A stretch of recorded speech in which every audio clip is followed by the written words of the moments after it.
안녕하세요. 자, 오늘도 현대시 한 편 같이 공부해 보려고 선생님 주말인데도 영상을 한번 찍어 봅니다. 선생님이 그 최근에 이렇게 들었던 여러 말 중에 하나 이렇게 선생님에게 이렇게 울림을 준 말이 있어서 여러분들한테 이제 얘기를 좀 해주려고 해요. 어떤 말이냐면은 이 아마추어와 프로의 차이라고 하는데, 아마추어는 한계를 느끼면 그만 뛴대요. 그런데 프로는 한계를 느낄 때부터 뛰기 시작한다 라고 하더라고요. 정말 멋있지 않나요? 그죠? 한계를 넘어설 때 프로가 되는 겁니다. 이 말을 지금 왜 해주냐면은 요즘 이제 너무 더워졌거든요. 그래서 아마 이제 무덥고 이제 장마 오고 그러면은 공부하는데 굉장히 컨디션이 안 좋거든요. 사실 날씨가. 그래서 아마 쉽게 지치고 피로하고 그런 친구들 많을 텐데요. 조금만 더 힘내시고 한계를 조금 넘어서서, 너무 넘어서면 또 안 되고 방전되니까, 그죠? 내 한계를 조금 넘어서는 그런 시험도 필요하다, 이런 생각이 듭니다. 자, 오늘 배울 작품은요, 현대시 네 번째, 그죠? 우리 수능 특강 86쪽에 있는 장만영의 달, 포도, 잎사귀라는 시입니다. 자, 이 시는요, 그렇게 어렵지 않은데 가끔 시험에 나와요. 시험에 나오는 이유 중에 하나는 선생님은 그렇게 생각을 합니다. 이 시가 이미지를 굉장히 잘 그리고 있기 때문에 다른 시와 연계해서 내기가 굉장히 좋아요. 그래서 우리가 시는 이미지의 문학이라고 하잖아요. 그런데 이 시는 정말 이미지가 다채롭게 사용이 되었기 때문에 여러분들 머릿속에 이미지를 그려가면서 시를 감상하시는 게 좋겠다. 자, 근데 시적 대상이 제목에 다 나와 있어요. 달 떠 있죠. 포도, 잎사귀. 포도가 막 익어가는 그 넝쿨 잎사귀. 이런 걸 떠올려 보시면 된다라는 거죠. 그래서 선생님이 이 시의 내용을 주고 GPT 보고 그림을 그리라고 했어요. 그죠? 그랬더니 GPT가 이 정도의 그림을 그려줬습니다.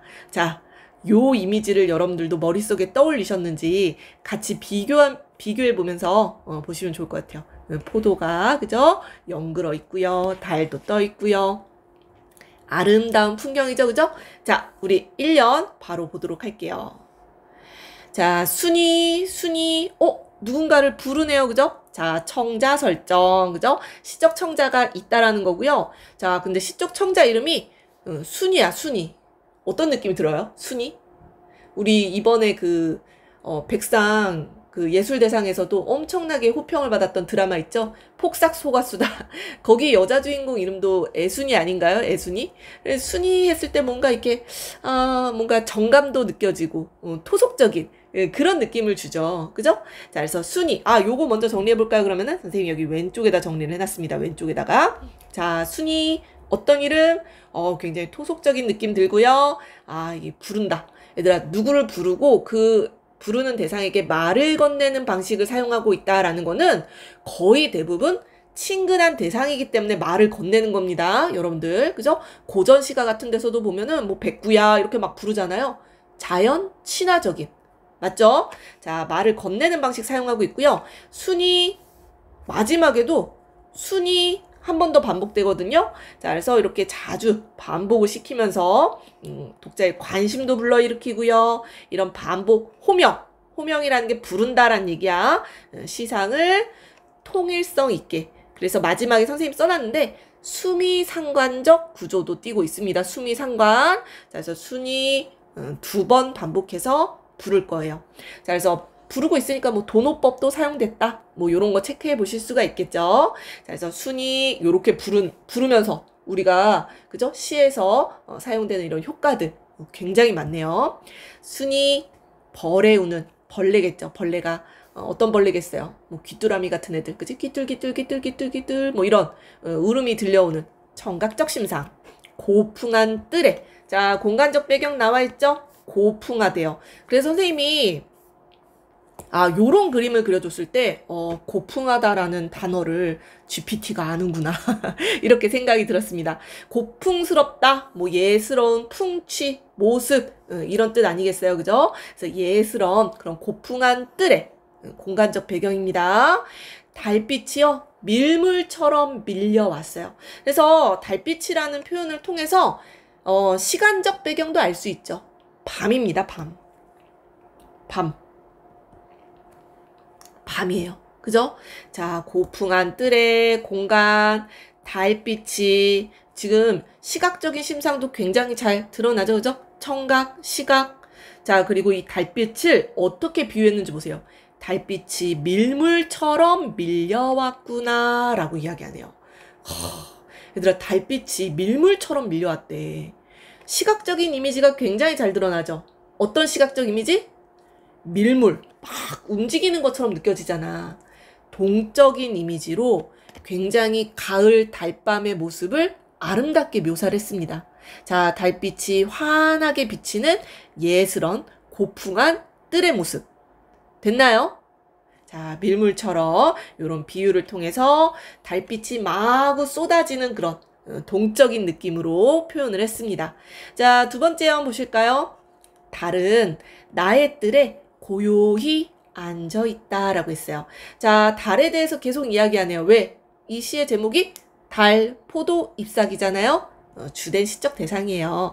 자, 그래서 달이요, 나의, 화자 등장하네요. 나의 뜰에 고요히 앉아있다. 아까는 밀물처럼 막 밀려온다며, 달빛이.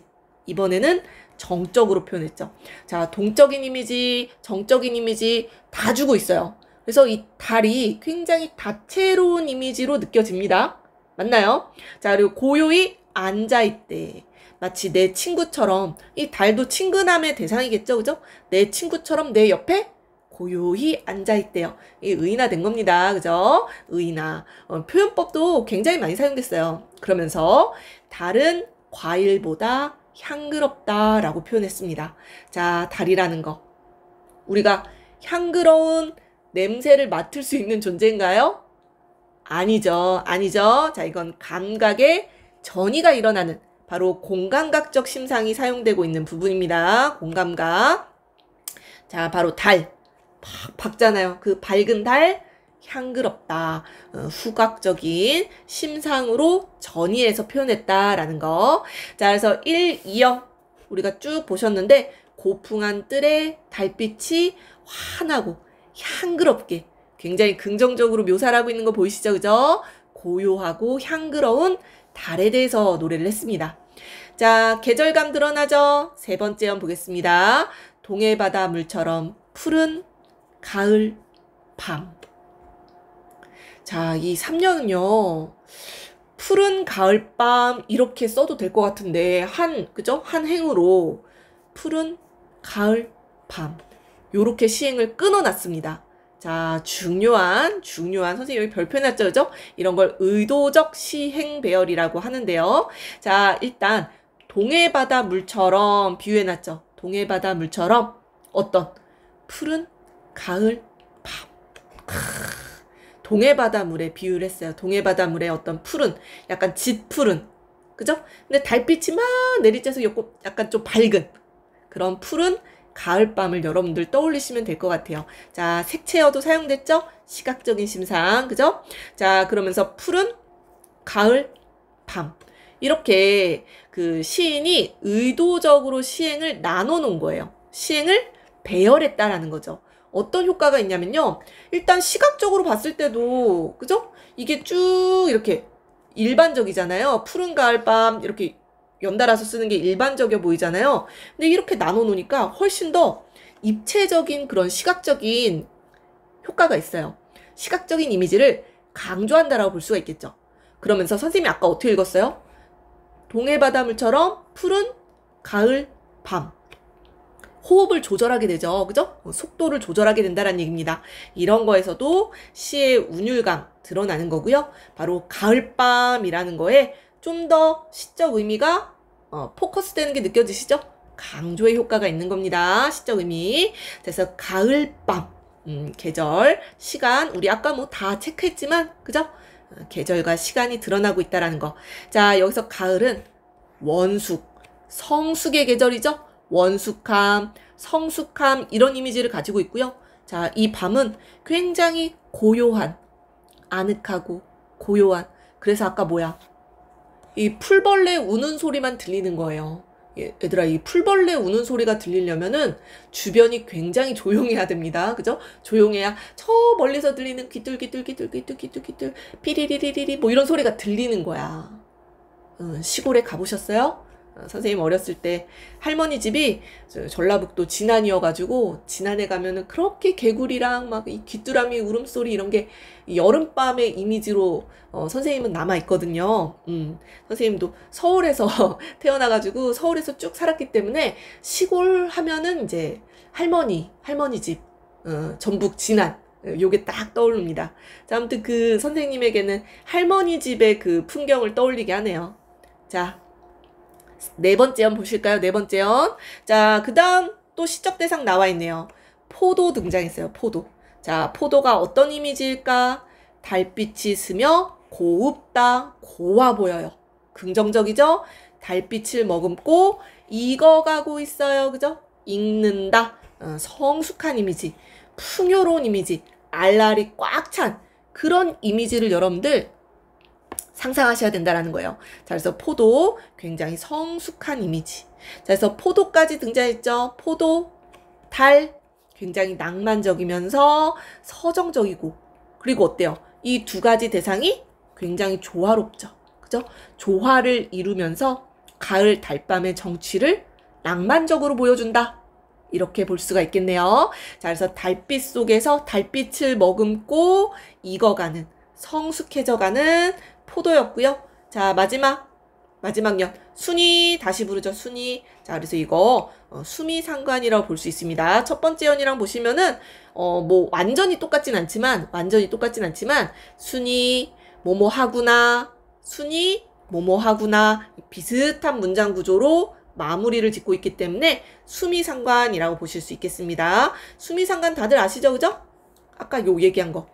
시상의 어떤 통일감, 구도의 안정감 이런 걸 줄 수 있는 효과가 있죠. 자, 그래서 순이 포도 넝쿨 밑에 어린 잎새들이, 자, 이게 마지막 달 포도 잎사귀 마지막 시적 대상 나왔죠. 그죠? 자, 시 제목에 시적 대상을 제시해 주는 경우가 많아요. 그래서 여러분들 수능이나 이제 모의고사에 시험이 나오면은 시 제목을 꼭 좀 먼저 보시라. 시 제목이 그 하단에 나오잖아요. 하단에 나오지만 좀 먼저 좀 체크를 해 보시라. 이런 얘기를 꼭 좀 드리고 싶어요. 자, 이 어린 잎새들이 달빛에 젖어 호젓하구나 라고 했어요. 호젓하다. 화자의 정서가 또 나와 있네요. 그래서 호젓하다라는 거는 홀가분하고 뭐 쓸쓸하고 외롭다 뭐 이런 뜻인데요. 여기서 외롭다는 부정적인 정서가 아닙니다. 이 가을달에 뭔가 고요하고 쓸쓸한 이런 이미지를 드러내는 정서라고 보시면 될 것 같아요. 자, 그래서 시 전체적으로 가을 달밤의 모습 굉장히 고요하고 서정적이고 낭만적으로 그렸고요. 그 속에서 화자의 정서 호젓하다. 자, 주제입니다. 가을밤의 정취와 서정에 대해서 노래한 작품이고요. 그래서 이 작품 보시면은 굉장히 다채로운 다양한 이미지 사용됐고 표현법들도 꽤 많아요. 표현법들. 그래서 이 시가 사실 내용은 그렇게 어렵지 않거든요. 내용은 어렵지 않은데 다른 시들이랑 연결해서 내기 굉장히 좋은 시다. 그래서 출제가 되는 것 같습니다. 자, 오늘 간단하지만 재밌다고 해야 되나요? 이미지를 굉장히 풍성하게 머릿속에 떠올려주는 시, 이미지를 강조한 시, 장만영의 달, 포도, 잎사귀 같이 감상해 봤어요.